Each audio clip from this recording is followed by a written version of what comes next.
ഇനി അടുത്തത് ഈ അതിജീവിത എന്ന പദം. ദൈവത്തെ ഓർത്ത് നിങ്ങൾ ശ്രദ്ധിക്കണം. ഇന്നലെ കൂടി ഹൈക്കോടതിയുടെ ഒബ്സർവേഷൻ ഉണ്ട്. ആദ്യത്തെ പരാതിയിൽ പരസ്പര സമ്മതപ്രകാരമാണ് ബന്ധം ഉണ്ടായത്. നിങ്ങൾ എല്ലാം കേട്ട് കാണൂല്ലേ? ഇത് സെഷൻസ് കോടതിയുടെ വിധിന്യായത്തിന്റെ, നസീറ മാഡത്തിന്റെ വിധിന്യായത്തിന്റെ ഭാഗമായിട്ട് എഴുതി വെച്ചിട്ടുണ്ട്.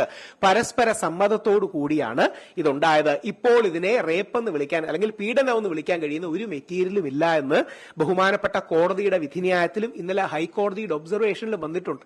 പിന്നെ എങ്ങനെയാണ് ആദ്യ പരാതിയോ രണ്ടാമത്തെ പരാതിയോ ഒക്കെ അതിജീവിതയാകുക?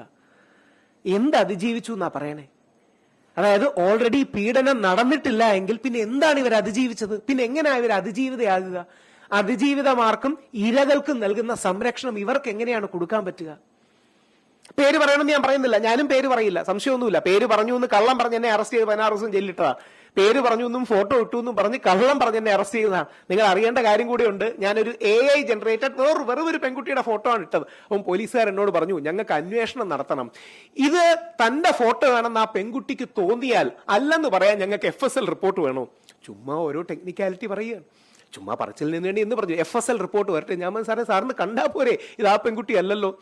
അപ്പൊ യഥാർത്ഥത്തിൽ നിങ്ങൾ ദയവായി ശ്രദ്ധിക്കേണ്ട കാര്യം, അതിജീവിത എന്നുള്ള പദം വിശുദ്ധവും നിയമപരമായി വളരെ പ്രാധാന്യമുള്ളതുമാണ്. ലൈംഗിക അതിക്രമ കേസുകളിലെ സ്ത്രീകൾക്ക് സുരക്ഷ, സ്വകാര്യത ഉറപ്പാക്കാനാണ് ആ മഹത്തരമായ പദം നമ്മുടെ നിയമ സംവിധാനത്തിൽ യൂസ് ചെയ്യുന്നത്. ആ വാക്ക് സൂക്ഷ്മതയില്ലാതെയാണ് പലരും ഉപയോഗിക്കുന്നത്. ഉദാഹരണം, രാഹുൽ മാങ്കൂട്ടത്തിന്റെ കേസിൽ സെഷൻസ് കോടതിയുടെ വിധിയിലും, ഓർക്കുക ഒബ്സർവേഷൻ അല്ല വിധിന്യായത്തിന്റെ ഭാഗമായിട്ടും ഹൈക്കോടതിയുടെ നിരീക്ഷണത്തിലും പരസ്പര സമ്മതത്തോടെയാണ് ഒരു പരാതിയിൽ ബന്ധം നടന്നിരിക്കുന്നത്. അതിൽ ധാർമ്മിക നിയമ പ്രശ്നങ്ങൾ ഇല്ല എന്നും ഹൈക്കോടതി നിരീക്ഷിച്ചത് നമ്മുടെ മാധ്യമങ്ങൾ കാണുകയുണ്ടായി. ഈ അവസരത്തിൽ ആ സ്ത്രീകളെ അതിജീവിത എന്ന് സംബോധന ചെയ്യുന്നത് നിയമപരമായി ശരിയല്ല. പരാതിക്കാരനാണ് വിളിക്കേണ്ടത്. യാതൊരു പ്രശ്നവുമില്ല, പരാതിക്കാരൻ തന്നെ വിളിക്കണം. പേര് പറയണമെന്ന് പറയുന്നില്ല, പരാതിക്കാരനാണ് വിളിക്കേണ്ടത്.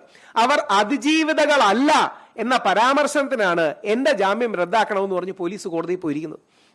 നിങ്ങൾ അറിയുമ്പോൾ അത്ഭുതപ്പെടും. രാഹുൽ ഈശ്വർ അവർ അതിജീവിതകളല്ലെന്നും ഈ വ്യക്തി വ്യാജ അതിജീവിത എന്ന വാക്ക് ഉപയോഗിച്ചു. ആ വ്യാജ അതിജീവിത എന്ന വാക്ക് ഉപയോഗിച്ചത് അവർക്ക് മാനസികവും സാമൂഹികവുമായി വളരെ പ്രശ്നങ്ങൾ ഉണ്ടാക്കി.